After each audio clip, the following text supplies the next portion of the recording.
আসসালামু আলাইকুম। আপনারা সবাই কেমন আছেন? আলহামদুলিল্লাহ, আমিও ভালো আছি। আজ আমি আপনাদের সামনে আবারও নতুন রেসিপি নিয়ে হাজির হইলাম। আজকে আমি কি রেসিপি করব সবগুলো আপনাদের সঙ্গে এক এক করে শেয়ার করব।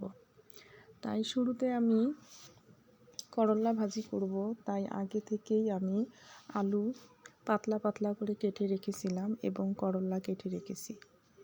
কেটে এগুলো ভালোভাবে ধুয়ে পরিষ্কার করে রেখেছিলাম। তারপর আমি কড়াইতে পেঁয়াজ এবং হলুদ আর একটু জিরা দিয়ে আমি করলাটা ওখানে দিয়ে দিলাম। তবে আমি করলা ভাজিতে একটু তেল বেশি করে দিয়েছি, কারণ হচ্ছে তেল একটু বেশি দিলে খেতে এটা বেশি মজা হবে। দেখেন, এখন আমি উল্টায় পাল্টায় এভাবে ভেজে নিচ্ছি। আমি এক এক করে এভাবে করলাগুলো ভেজে নেব। দেখেন, করলাটার কালার অনেক সুন্দর হয়েছে এবং আলুগুলোও সিদ্ধ হয়ে গেছে, করলাও সিদ্ধ হয়ে গেছে, দেখেই বোঝা যাচ্ছে। এবং কালারটাও মাশাআল্লাহ অনেক ভালো এসেছে। এভাবে আমি আরও 2 থেকে 3 সেকেন্ড এভাবেই ভেজে নেব। আমি এই পর্যায়ে চুলা মিডিয়াম করে চুলা লো করে রেখে আমি করলাটা ভাজি করে নিলাম। এখন আমি অন্য একটি রেসিপি করব, তাই কড়াইতে আবার পেঁয়াজ, কাঁচামরিচ এবং হলুদের গুঁড়া, মরিচের গুঁড়া অ্যাড করলাম। এ পর্বে আমি একটু জিরে বাটা অ্যাড করে দিলাম এবং মশলাটা পুড়ে যাচ্ছে, তাই একটু নেড়েচেড়ে নিয়ে আমি একটু পানি অ্যাড করে মশলাটা কষাই নেব। আজকে আমি নদীর ছোট মাছ রান্না করব গুঁড়া ডাল দিয়ে, তাই আমি গুঁড়া ডালও ওইদিকে ভিজে রেখেছি এবং ছোট মাছগুলো ভালোভাবে পরিষ্কার করে রেখেছি। পানি দিয়ে এখন আমি মশলাটা ভালোভাবে কষাই নিব। আমার মশলা কষা হয়ে গেলে আমি মাছ এখানে দিয়ে দেব। আমি ভালোভাবে নেড়েচেড়ে মশলাটা কষাই নেব। এ পর্বে আমি চুলা হাই হিটে রেখে দেব, দিয়ে ভালোভাবে মশলাটা কষাই নেব। আমার মশলাটা কষা হয়ে গেছে, তাই আমি ছোট মাছগুলো এখানে দিয়ে দিলাম এবং ভালোভাবে নেড়েচেড়ে মাছটা কষাই নেব। মাছটা যেহেতু অনেক ছোট, তাই আমি বেশি নাড়ব না, কারণ মাছ নইলে গলে যাবে। এখানে আমি মাছটা কষাই নিয়ে তারপর আমি গুঁড়া ডাল ভেজে রেখেছি, সে ডালটা এখানে দিয়ে ভালোভাবে কষাই নেব, নিয়ে রান্না করব। দেখেন, আমার মাছ রান্না প্রায় হয়ে এসেছে। কালারও মাশাআল্লাহ অনেক সুন্দর এসেছে এবং মাছের উপর দিয়ে দেখেন তেল ভেসে উঠেছে। দেখতেও অনেক সুন্দর লাগতেছে, আশা করা যায় খেতেও অনেক সুস্বাদু হবে। কারণ আমি রোজা ধরে রান্না করতেছি, তাই আমি বলতে পারতেছি না লবণ ঠিক হয়েছে কি না। তবে কালার দেখেই বোঝা যাচ্ছে রান্নাটা অনেক সুন্দর হয়েছে। দেখেন, ফাইনালি আমার রান্নার কালার এরকম এসেছে। এ পর্বে আমি গুঁড়া ডালগুলো এখানে ঢেলে দিলাম। এখন আমি ভালোভাবে নেড়েচেড়ে ডালটা এখানে কষাই নেব।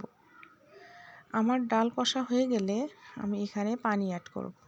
দেখেন, আমার ডাল কষা হয়ে গেছে, তাই আমি একটু পানি অ্যাড করলাম, করে এখন চুলা হাই হিটে দিয়ে ডালটা ভালোভাবে আমি রান্না করে নেব। আমি এ পর্বে আবারও পানি দিলাম। ডালটা আমি 2 বার কষাইছিলাম, কারণ গুঁড়া ডাল একটু ভালোভাবে না কষাইলে খেতে ভালো লাগে না।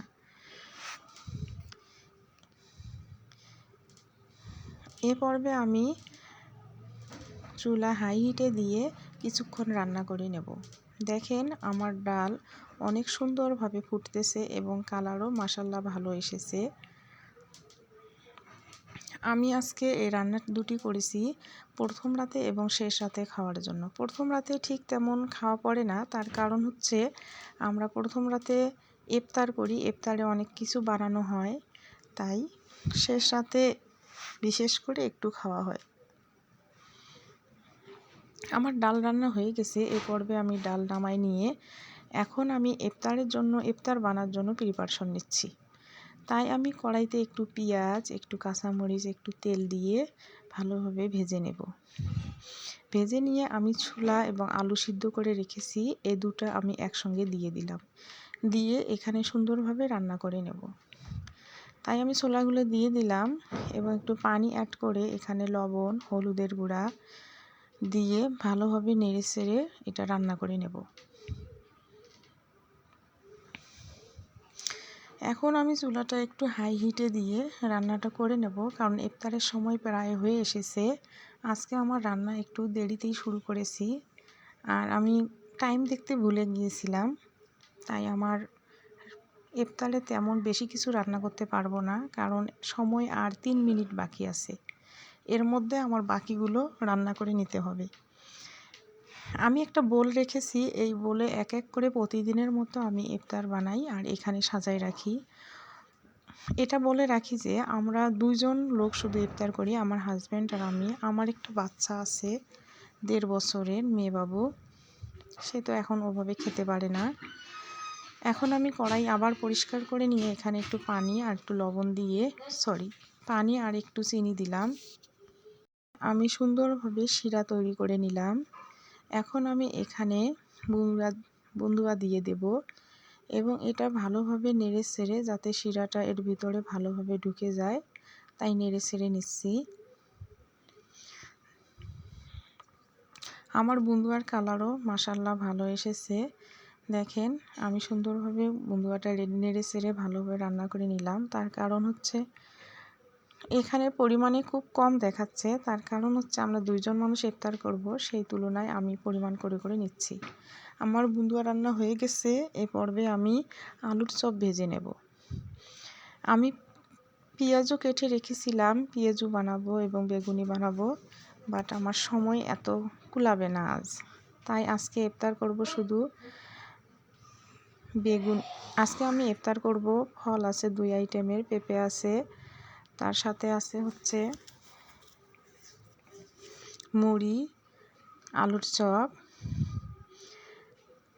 খেজুর আছে, তারপর ছোলা রান্না করে নিলাম। এগুলো দিয়েই ইফতার করব আজ। সময় স্বল্পতার কারণে আর বেশি কিছু বানাইতে পারলাম না। দেখেন আমার আলুর চপও প্রায় হয়ে এসেছে।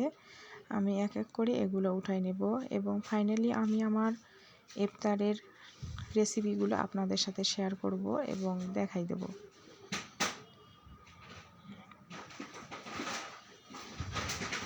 দেখেন ফাইনালি আমার ইফতারগুলো আপনাদের সঙ্গে শেয়ার করতেছি। দেখেন এগুলো দিয়ে আজকে আমরা 2 জন ইফতার করব এবং সাথে একটু মুড়িও অ্যাড করব। এই ছিল আমাদের আজকের শেষ রাত এবং ইফতারের আয়োজনটি কেমন ছিল একটু কমেন্ট করে জানাবেন। আল্লাহ হাফেজ।